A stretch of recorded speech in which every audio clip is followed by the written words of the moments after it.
is we used to take every patient to their own room to use the restroom. Every patient went to their own room. Some of our rooms are single rooms, and we typically only fill those rooms with people who have extreme behavior or who has an infectious disease.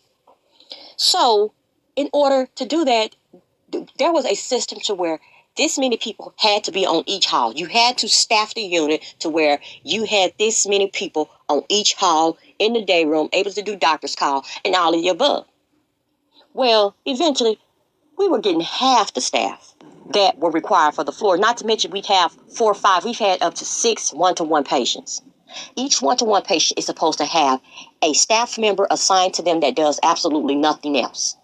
Well, they wasn't going for that anymore. So even if we got an order that says one-to-one, that wasn't happening. And we were being threatened that if we assign you, we were told that we can assign you up to 6 one-to-one patients. And we're looking at them, and this is against the rules. This is not what the doctor wrote. And you'll be threatened. You can either go with it or you can find someplace else to work. So there was a lot of things going on. But anyway, this became a problem because we didn't have enough staff to take these people back and forth to the bathroom. And with psychiatric patients, they are sitting in one room. So a lot of times they'll just make up something in order to be able to come out the room and everything, which is understandable. They decided, this is the hospital, decided, okay, well, just let them use the one bathroom that's right across the hall from the day room. Now, this bathroom was initially used only for staff. This is a one-stall bathroom.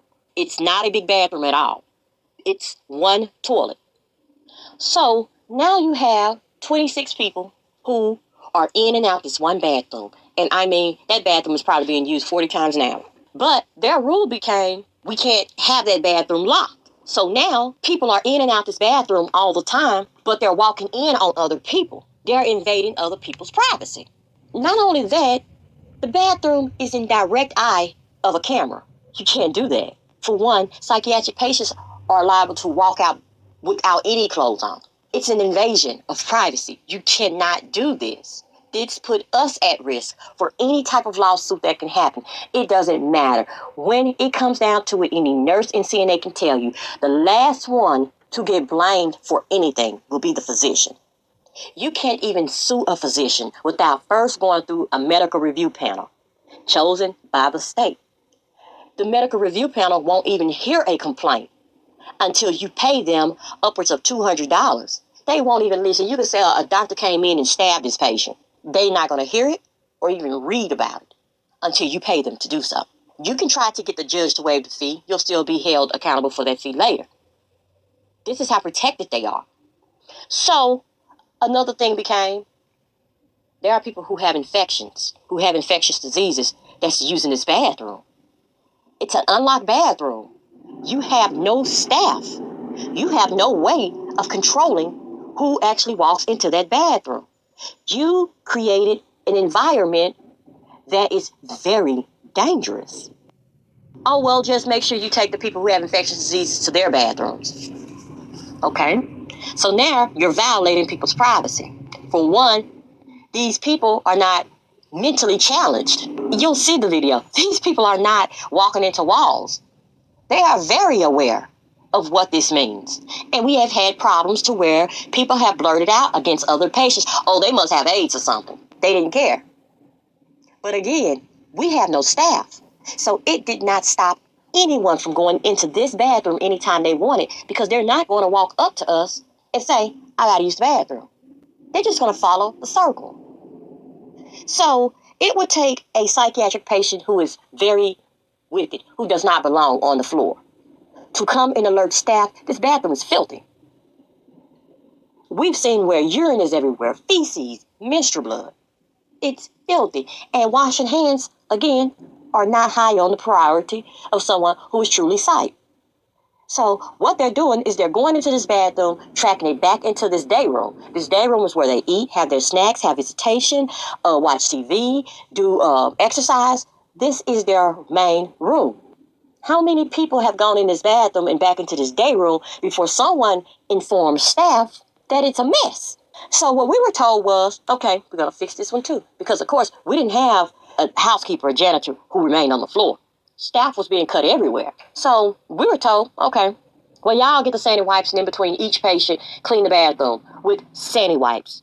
Purple tops. This is ludicrous. The behavioral health techs are 99.999% African American. You're not doing this on any other floor. This is strictly the psychiatric department. Not only is this disgusting, you trying to infect us as well. You're putting us at risk. You'd have to go in completely gowned and gloved up to go in this one bathroom between each one. You don't have staff to stand at this door and watch this bathroom. How is this possible? And when you put it all together, you realize they just don't care. That's basically what they're saying. We could care less. Who's being exposed to anything? We could care less if we're breaking every OSHA rule, every DHH rule, every just common human decency rule. We can care less as long as we don't have to spend any extra money. And that is why I say they are intentionally exposing us to infectious diseases. You will never go down to the Shreveport Hospital and see this going on. It is common knowledge that Monroe is the stepchild. There are tons of things that do and don't take place in the Shreveport location that is not provided to the Monroe location. It's common knowledge. All I'm saying is I have reported this to the mayor and others. If they do not care, then we need to find someone who does. Because only someone of low intelligence could ever think, I don't go to this hospital. I'm not a psych patient. So why should I care? You should care because these are low-income people. Where do you think low-income people work? They work at your lovely McDonald's. They work at your favorite restaurant, your IHOP. They work in your kid's school cafeteria. How long do you think it takes for someone to realize this person has taken a turn for the worse and need to be admitted? By then, how many times have they gone in and out of a bathroom without cleaning their hands, without doing any of this? Not to mention, you have people who have all of their senses who are nasty. So for you to think you're going to keep this closed off or zip-locked into one community is ludicrous. Ludicrous. And this is why you should care. You will not escape things like this that's going on. You have absolutely no idea who has a psychological problem. HIPAA will make sure that you never know what is taking place with this person medically. And all of us who worked on that floor can tell you, we are subject to walk in any restaurant, in Walmart, in any place and see one of our patients working there. This is why you should care.